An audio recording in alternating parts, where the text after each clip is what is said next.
തയ്യാറാക്കുന്നത് chocolate truffle jar കേക്കാണ്. പിന്നെ ഈ വീഡിയോയിൽ ഇതിൻ്റെ പാക്കിംഗ് കൂടി ഇൻക്ലൂഡ് ചെയ്യുന്നുണ്ട്. അപ്പോൾ എങ്ങനെയാണ് സിമ്പിൾ ആൻഡ് ടേസ്റ്റി ആയിട്ട് ജാർ കേക്ക് തയ്യാറാക്കേണ്ടതെന്ന് നോക്കാം.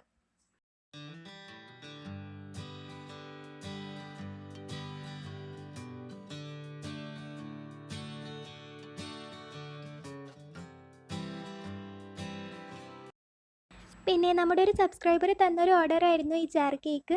ഇൻസ്റ്റയിലൂടെ ആയിരുന്നു ഓർഡർ തന്നത്. നല്ല ഫീഡ്ബാക്ക് ആയിരുന്നു കേട്ടോ കിട്ടിയത്. ആദ്യം സ്പോഞ്ച് കേക്ക് തയ്യാറാക്കാൻ വേണ്ടിയിട്ടുള്ള ഫ്ലവർ മിക്സ് അരിച്ചെടുക്കാം. അതിന് വേണ്ടി 3/4 കപ്പ് മൈദ ഇട്ടെടുക്കാം. ഇനി ഇതിലേക്ക് 2 tablespoon cocoa powder add ചെയ്യണം. അതിനു മുമ്പ് ഇതിൽ നിന്ന് 2 ടേബിൾ സ്പൂൺ മൈദ മാറ്റാം. ഇനി ഇതിലേക്ക് 2 tablespoon dark cocoa powder add ചെയ്യാം. അടുത്തത് 1/2 ടീസ്പൂൺ ബേക്കിംഗ് പൗഡറും 1/4 ടീസ്പൂൺ ബേക്കിംഗ് സോഡയും ഇട്ടിട്ട് അരിച്ചെടുക്കാം. അരിച്ചെടുത്തതിന് ശേഷം നന്നായിട്ട് മിക്സ് ചെയ്തെടുക്കാം.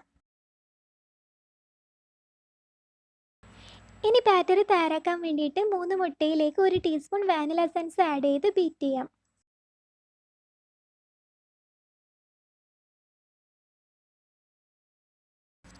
മുട്ട ഇതുപോലെ നന്നായി പൊങ്ങി വന്നാൽ 3/4 കപ്പ് പൊടിച്ച പഞ്ചസാര കുറേശ്ശെ ഇട്ടെടുക്കാം. അടുത്തത് 3 table spoon sunflower oil add ചെയ്ത് ബീറ്റ് ചെയ്യാം. ഇനി അരിച്ചു വെച്ച ഫ്ലവർ മിക്സും 1/4 കപ്പ് പാലും ആഡ് ചെയ്യണം. ആദ്യം കുറച്ച് ഫ്ലവർ മിക്സ് ഇട്ട് മിക്സ് ചെയ്യാം. പിന്നെ കുറച്ച് പാൽ ആഡ് ചെയ്തെടുക്കാം. അങ്ങനെ ഫ്ലവർ മിക്സും പാലും കുറേശ്ശെ ഇടവിട്ട് ആഡ് ചെയ്തെടുക്കാം കേട്ടോ.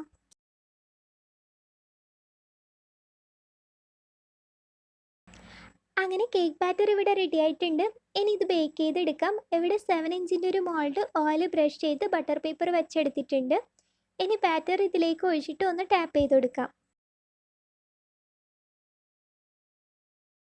ഇനി ഇത് ബേക്ക് ചെയ്യാൻ വേണ്ടി പ്രീഹീറ്റ് ചെയ്ത ഒരു പാനിലേക്ക് വെച്ചിട്ട് 25 to 35 മിനിറ്റ് വരെ ലോ ഫ്ലെയിമിൽ ബേക്ക് ചെയ്തെടുക്കാം. അങ്ങനെ ബേക്ക് ചെയ്യാൻ വെച്ച കേക്ക് ഇവിടെ റെഡി ആയിട്ടുണ്ട്. ഇനി ഇത് ചൂടാറിയതിന് ശേഷം 3 ലെയറായി കട്ട് ചെയ്യാം. അങ്ങനെ 3 ലെയറായി കട്ട് ചെയ്തെടുത്തു. ഇനി ഇത് നമ്മൾ സെറ്റ് ചെയ്യാൻ എടുക്കുന്ന ജാറിൻ്റെ സൈസിനനുസരിച്ചിട്ട് വീണ്ടും കട്ട് ചെയ്യണം. അതിന് വേണ്ടിയിട്ട് ജാറിൻ്റെ സൈസിലുള്ള ഇതുപോലൊരു ലിഡ് എടുക്കുക. ഇനി ഇത് കേക്കിന് മേലെ വെച്ചിട്ട് പ്രസ് ചെയ്ത് കട്ട് ചെയ്യാം.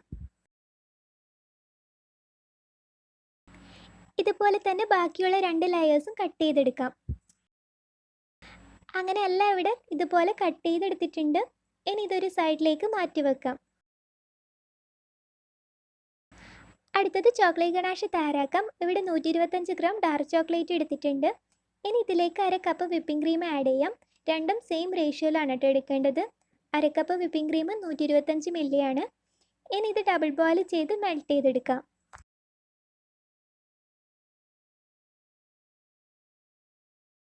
ഇനി കേക്ക് വെറ്റ് ചെയ്യാനുള്ള സിറപ്പ് തയ്യാറാക്കാം. ഇവിടെ 1/2 കപ്പ് ഇളം ചൂടുവെള്ളം എടുത്തിട്ടുണ്ട്. ഇനി ഇതിലേക്ക് 3 table spoon chocolate ganache add ചെയ്ത് മിക്സ് ചെയ്യാം. പിന്നെ നമുക്ക് മധുരത്തിന് ആവശ്യമായിട്ടുള്ള ഷുഗർ പൗഡർ ആഡ് ചെയ്യാം. ഇപ്പോൾ ഞാനിവിടെ 2 ടേബിൾ സ്പൂൺ ഷുഗർ പൗഡറാണ് ഇട്ടെടുത്തത്. ഷുഗർ പൗഡറിന് പകരം കണ്ടൻസ്ഡ് മിൽക്കും ആഡ് ചെയ്യാം കേട്ടോ. ഇനി ഇത് ഒന്നുകൂടി മിക്സ് ചെയ്തെടുക്കാം. അടുത്തത് ഫില്ലിങ്സിന് വേണ്ട ക്രീം ഇവിടെ ബീറ്റ് ചെയ്തെടുത്തിട്ടുണ്ട്. 3/4 കപ്പ് വിപ്പിംഗ് ക്രീമിലേക്ക് 1/2 ടീസ്പൂൺ വാനില എസൻസും മധുരത്തിന് ആവശ്യമായിട്ടുള്ള ഷുഗർ പൗഡറും ഇട്ടിട്ട് ബീറ്റ് ചെയ്തെടുത്തതാണ്. ഇനി ഇതിലേക്ക് നേരത്തെ മെൽറ്റ് ചെയ്ത ചോക്ലേറ്റ് ഗണാഷ് കുറച്ച് ആഡ് ചെയ്തെടുക്കാം. എന്നിട്ട് ഒന്നുകൂടി ഇത് ബീറ്റ് ചെയ്തെടുക്കാം. അങ്ങനെ ക്രീം ഇവിടെ റെഡി ആയിട്ടുണ്ട്. അടുത്തത് ഫില്ലിങ്സിന് ബാക്കിയുള്ള ചോക്ലേറ്റ് ഗണാഷിലേക്ക് ഇതുപോലത്തെ ക്രിസ്പി റൈസ് ബോൾസ് ഇട്ടെടുക്കാം. ഇത് നമുക്ക് ആവശ്യത്തിനനുസരിച്ചിട്ട് ഇട്ടെടുത്താൽ മതി. ഇതുപോലത്തെ ക്രിസ്പി റൈസ് എല്ലാ ബേക്കിംഗ് പ്രോഡക്റ്റ് ഷോപ്പിലും വാങ്ങിക്കിട്ടും.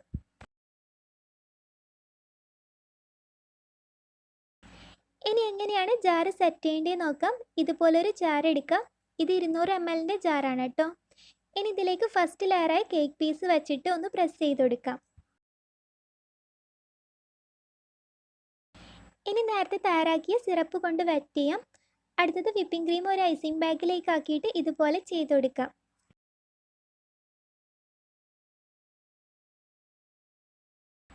ഇനി ക്രീമിന് മേലെയായിട്ട് ക്രിസ്പി റൈസ് ആഡ് ചെയ്ത് ചോക്ലേറ്റ് ഗണാഷ് സ്പ്രെഡ് ചെയ്യാം. ഇനി സെക്കൻഡ് ലെയർ കേക്ക് പീസ് വെച്ചിട്ട് മെല്ലെ ഒന്ന് പ്രസ് ചെയ്യാം. ഇനി സിറപ്പ് കൊണ്ട് വെറ്റ് ചെയ്യാം. പിന്നെ ക്രീമും ചോക്ലേറ്റ് ഗനാഷും സ്പ്രെഡ് ചെയ്യാം.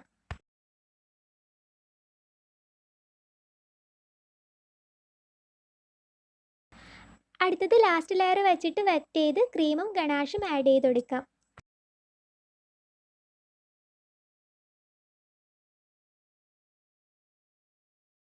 അങ്ങനെ 3 ലെയറായിട്ടാണ് ഒരു ജാറ് ഫില്ല് ചെയ്തെടുത്തിട്ടുള്ളത്. ഇനി ഇതിൻ്റെ ലിഡ് ഇട്ടെടുക്കാം. ഇനി ബാക്കിയുള്ള ജാറും ഇതുപോലെ തന്നെ ഫില്ല് ചെയ്തെടുക്കാം.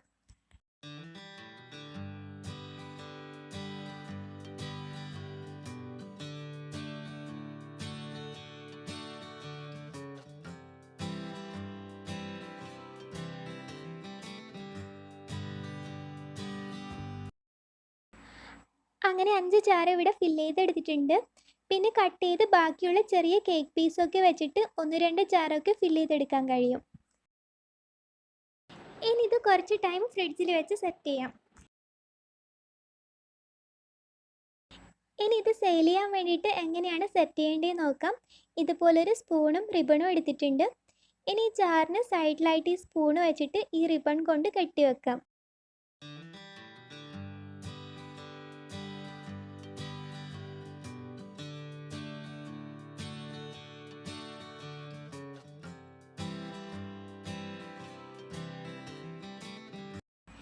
ഇതുപോലെ തന്നെ ബാക്കിയുള്ള ജാറിലും ചെയ്തെടുക്കാം. ഇനി ഈ ജാറൊക്കെ ഇതുപോലൊരു ബോക്സിൽ വെച്ചെടുക്കാം. പിന്നെ ജാർ കേക്കിന് ആവശ്യമായിട്ടുള്ള സ്പൂണും റിബണും ജാറും ബോക്സും ഒക്കെ എല്ലാ ബേക്കിംഗ് പ്രോഡക്റ്റ് ഷോപ്പിലും വാങ്ങിയിട്ടും. ഞാനിതൊക്കെ വാങ്ങിയത് കണ്ണൂർ ഫ്രഷ് ഹൗസിൽ നിന്നാണ്. കണ്ണൂരുള്ളവരാണെങ്കിൽ അവിടെ പോയാൽ ആവശ്യത്തിനുള്ള എല്ലാ പ്രോഡക്ട്സും വാങ്ങിയിട്ടും. ഇനി ഈ ബോക്സും ഇതുപോലൊരു റിബൺ കൊണ്ട് കെട്ടിവെക്കാം.